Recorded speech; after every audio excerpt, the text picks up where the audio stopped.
Rodgers proving to be the king of the NFC and maybe the NFL. His 39 passing touchdowns leads the league. He has 9 games this season with 3 or more passing touchdowns and 0 interceptions, the most in the Super Bowl era.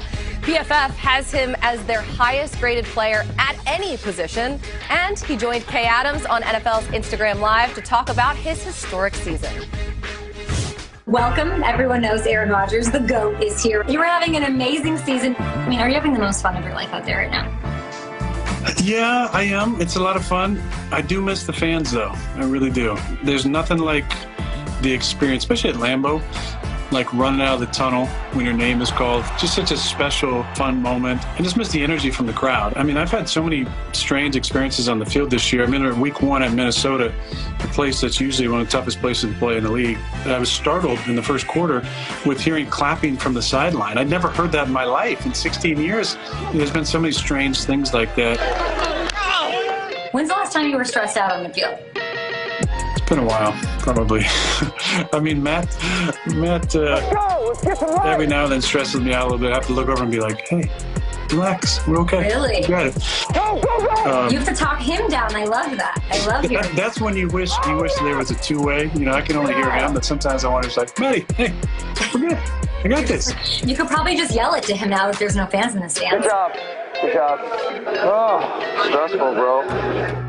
This Saturday, you're fighting for the NFC, for the 1 seed. How bad do you want it, Aaron? We all want it. I think there's a lot of people that don't want it for us as well because they know how cold it is up here in Green Bay. Lambeau Field in Green Bay. The weather is not inviting. With fans or without fans, it's a tough place to play.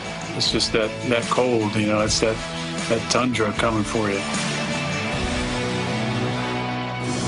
We know it is cold up there. Rodgers fighting for that bye week tonight and for MVP this season. Joe, as a Wisconsin resident, you know all about the weather up there. But let's get this on record right now so we can share it with all of your friends and neighbors up there in Wisconsin. Is Aaron Rodgers the NFL MVP? Yeah, when I look at the NFL MVP, I look at 2 guys, Aaron Rodgers and Patrick Mahomes, and both of them are having similar outrageous years. We saw some of the numbers. So it's really kind of a tie in my book. And you look at the wins, Mahomes has got Rodgers. You look at pass yardage, Mahomes has got that. But Rodgers has more passing touchdowns and a better passer rating. And so I think it comes down to who has the better supporting cast, who is doing more with less.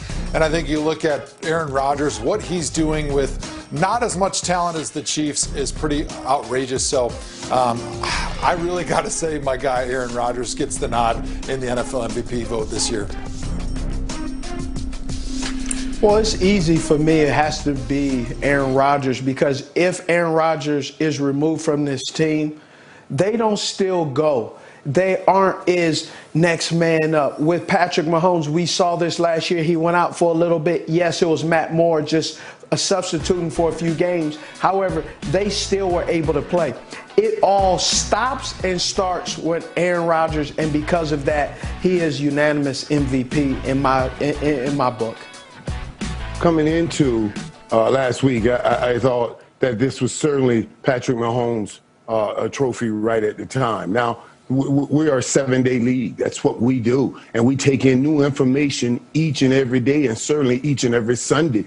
And Patrick Mahomes threw 3 interceptions against the Miami Dolphins. Yes, they came back and they won that game. But when we're a 7-day league, you threw 3 interceptions. And I also know the Green Bay Packers won football games without Devontae Adams. So that's why right now I will give that edge to Aaron Rodgers. But Patrick Mahomes is right there.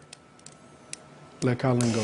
He is right there. And I think a lot of people look at what happened last week with Patrick Mahomes against the Dolphins and, forget all of the other games before that. And, when we were in the beginning of the season, it was all about Russell Wilson, MVPs, never gotten an MVP vote. But I think for Aaron Rodgers this season, we know that he loves gold and they're doing the whole gold zone thing right now. But for him, it feels like the only thing he truly, really cares about is a Super Bowl ring. I mean, an MVP would be icing on the cake, but a Super Bowl, another ring there would absolutely I mean, make his year, make his season, and especially with everything that happened there in the offseason and the way that the draft went and his reaction after it, and it felt like he just needed to come out and prove something, and he immediately did that, and he immediately did it with a massive smile on his face, which is the absolute best part of all of it. Big day here as we get closer to kickoff between the Bills and the Broncos. Steve Smith Sr. goes one-on-one with this guy right here, Stephon Diggs, when NFL Game Day kickoff returns. Drew Lock hoping for a party tonight in Denver, coming off a career-best game against the Panthers last week, something John Elway has been waiting to see, and I'm sure he would love to see more of. Now, John Elway and the Broncos have been they've been on quite the ride since Peyton Manning rode off into the sunset after Super Bowl 50. Denver started 9 different quarterbacks, most in the NFL. None of them have taken the Broncos back to the playoffs. And those 9 quarterbacks have gone a very pedestrian 32-44 since Peyton hung them up.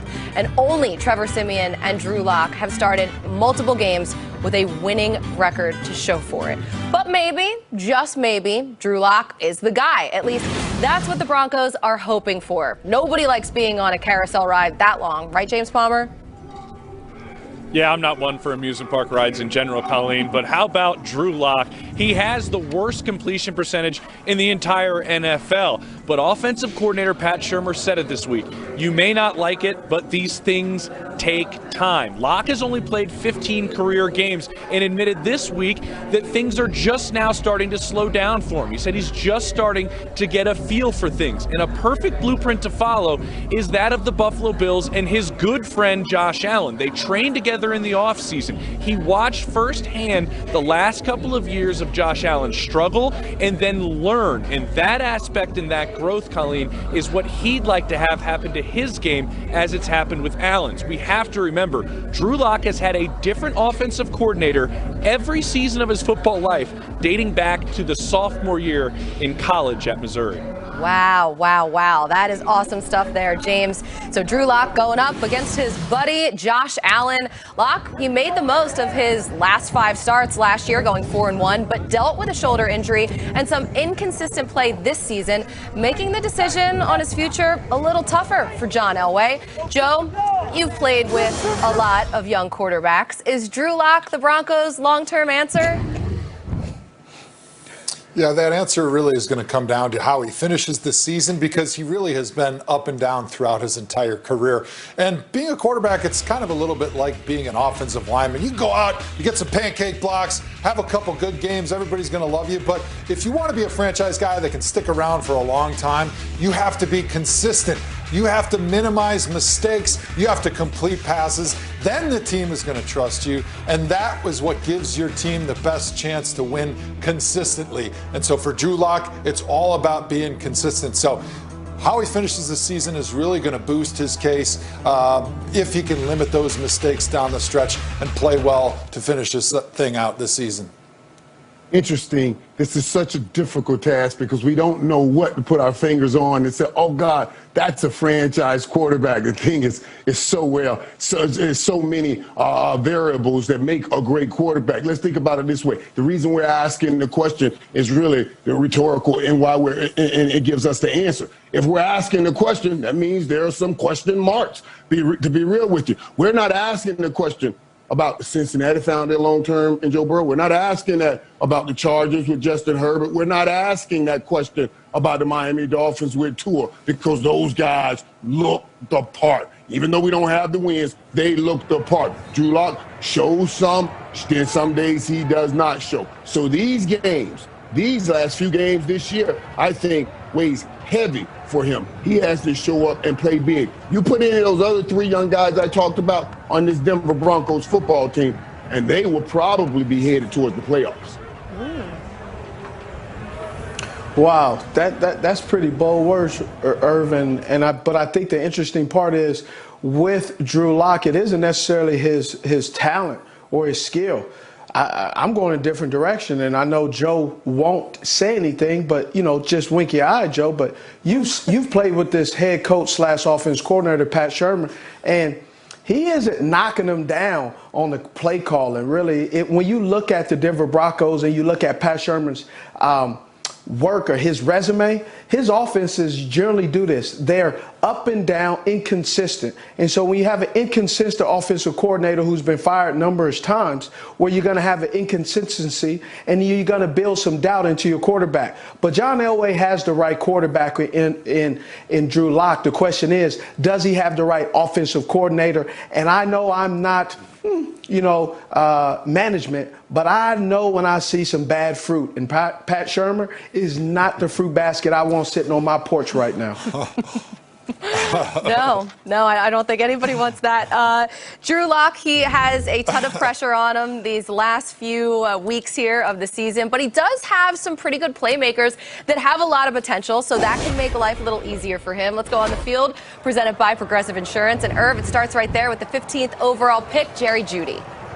And that's what I was talking about, guys. You say all you want. There is some talent on this football team. 40 receptions, 636 yards, 2 TDs this season. But this kid right here, man, he is great at running routes, getting open, and all he's saying is get somebody that's great at getting me the football.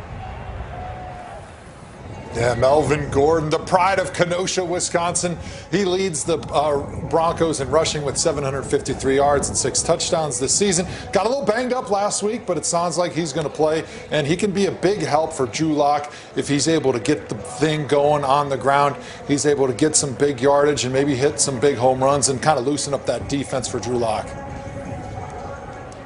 Hey, Progressive gives me great insurance, and you two guys have some high-rate insurance, but I got a guy that keeps my insurance low, and Tre'Davious White, 2019 All-Pro selection, and he is turning into a 2020 All-Pro selection, and he keeps the pass receptions low just like my rates because I drive a nice car. You jalopies over there, your rates are going too high. How do you know what kind of car I drive? How do you know I have a jalopy?